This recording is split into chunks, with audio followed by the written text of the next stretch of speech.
Bonjour. Salut. Alors, voilà la petite C3. On avait dit qu'on la ferait après la M5 V10 qui est encore là. Du coup, c'est intéressant de filmer en dessous parce que ça change un peu là. C'est un moteur avec un drap-bracam en bas, avec un carbu. Et puis il y a pas mal de petites spécificités à cette voiture qui sont bien ou pas. On les fait plus, ces spécificités-là, on va dire. Qu'est-ce qu'on a fait là-dessus déjà? Alors là-dessus, on avait ce qui est là-bas. Donc il est arrivé, c'est un vieux monsieur, c'est un client qu'on a déjà eu pour supprimer un catalyseur parce que c'est une voiture qui vient de Californie. Et on avait des collecteurs d'origine qui sont hyper restrictifs.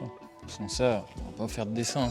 De conduits qui crachent dans un avec les deux autres qui arrivent de chaque côté. Bon. Ouais, c'est une restriction, un énorme point de chauffe. C'est pas la folie pour un V8 comme ça. Voilà. Bon, après, il y avait eu un peu de bidouille sur celle-ci, on va passer les détails. Voilà, mais ça fonctionnait, ouais. Elle roulait. Donc, ouais. Ce monsieur a acheté des collecteurs qu'on ne connaît pas, qui sont passés en traitement céramique et qui, pour le coup, se sont pas trop mal montés. Alors, on le dit à titre indicatif, normalement, on ne monte pas de pièces ne venant pas de chez nous. Après, on peut comprendre que sur un véhicule comme ça, vous vouliez pas forcément mettre le prix, pas de la voiture, mais le prix de la ligne dans des collecteurs. Donc, on accepte de les monter. Par contre, si on doit passer 3h30 à les modifier parce qu'ils montent pas, c'est 3h30 ce qui arrive souvent. Ce qui arrive très souvent. En fait, souvent ils se montent, mais genre ils arrivent ici. Ça c'est le cas. En fait, ils vendent ça comme pièce adaptable et le mot adaptable il prend tout son sens quand on essaye de le monter. Donc là pour le coup, ça s'est plutôt bien monté. Donc on lui a mis des petits collecteurs 4 en 1. Et clairement, là, ça va vraiment la réveiller, la voiture. Là, on va avoir un gros gain de performance. Pas ce que le client visait, c'est ce qu'il aura dans tous les cas, avec tout ce qu'on lui a fait. Avant, elle passait en monotube, comme on voit là-bas. Et du coup, là, on a décidé de rester en bitube tout le long. Et de ne pas les croiser, contrairement à sur la M5. On va vous expliquer pourquoi on les croisait. À savoir que sur un moteur comme ça, encore plus avec un carbu, quand on fait un X-Pipe, ça marche vraiment beaucoup mieux. Mais la sonorité, elle colle plus trop avec la voiture en fait. Plus l'effet bloc. Ça fait un son sportif alors que les gens ils aiment bien avoir c'est un peu vulgaire, mais un moteur qui boite. Voilà. C'est le moteur typique américain. Alors je sais pas, je pense que la vidéo sera sortie avant celle-ci, mais si vous avez vu la vidéo sur les deux Camaro, la Camaro verte qui fait de la course, ils sont aussi en carbu et ils nous ont demandé un X parce que ça aide aussi énormément pour le réglage. Mais sur celle-ci, là, le client il aura bien l'effet blop-blop, l'effet un peu bateau Riva, comme ils aiment dire. Ça va pas faire trop de bruit, parce qu'on a quand même mis deux silencieux bien balèzes. C'est pas des moteurs qui tournent très haut dans les tours. Pour moi, ça tourne bas, ça va être cool pour cruiser. C'est pas un V8 allemand. Petite parenthèse, arrêtez de nous demander des sons rock.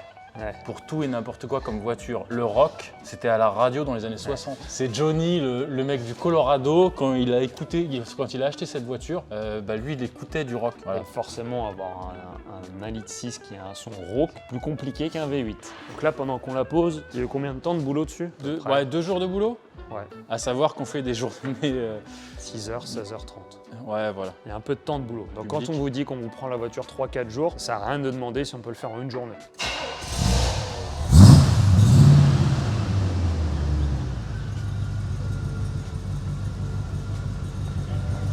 Ça ronronne bien. Ouais, c'est sympa. Bon, on va la laisser chauffer un petit peu et on mettra quelques petits coups de gaz dehors. Tu veux pas qu'on filme le beau système de suspension arrière? Ça, on va se faire des ennemis avec les proprios de Corvette. Alors, tu veux nous montrer un truc que t'aimes bien? On a oublié, il y a quelques petites spécificités. Mais ouais, du coup, la suspension arrière, elle est assez originale parce que c'est des lames de charrette en fait, qui sont en transversale. On peut voir souvent des lames sur les vieilles voitures en longitudinale, mais pas en transversale. Sur les utilitaires, vous avez beaucoup ça. Mais pas dans ce sens-là. Ça, c'est unique. Et les cardans, je pense que celui-là, ils sont costauds. Ouais. Une autre spécificité des Corvettes, c'est que c'est un châssis tout en bonne grosse ferraille américaine.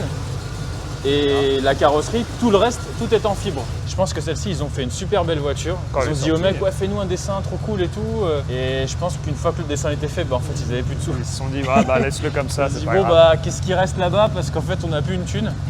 C'est bon, ça va plaire aux gonzesses et aux astronautes, parce que apparemment, il y a eu un délire comme ça. Ils ont donné une à chaque astronaute de la NASA. Ouais, alors ils se sont dit, celle-ci, on gagnera pas des courses avec. Mais par contre, on va la donner aux astronautes, ça nous fera un bon coup de com'. Bon, voilà, elle est dehors. On va faire vroom vroom un coup.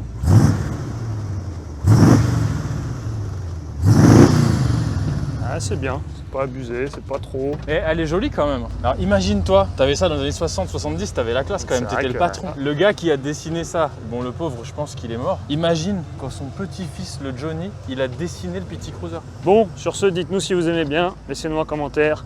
On l'a pas encore dit, mais ça sert à rien de demander les tarifs en commentaire sur YouTube, ce sera par mail. ou par Facebook. Donc n'hésitez pas à commenter ce que vous pensez. Vous avez le droit de vous abonner ou pas. Ça fait toujours plaisir. Puis bon, on se retrouve, je sais pas ce que ce sera la prochaine. Peut-être un diesel. Qui sait? Ouais, un diesel. Moi, j'aime bien les diesels. Vous voyez? Salut Jean. Allez, tchuss.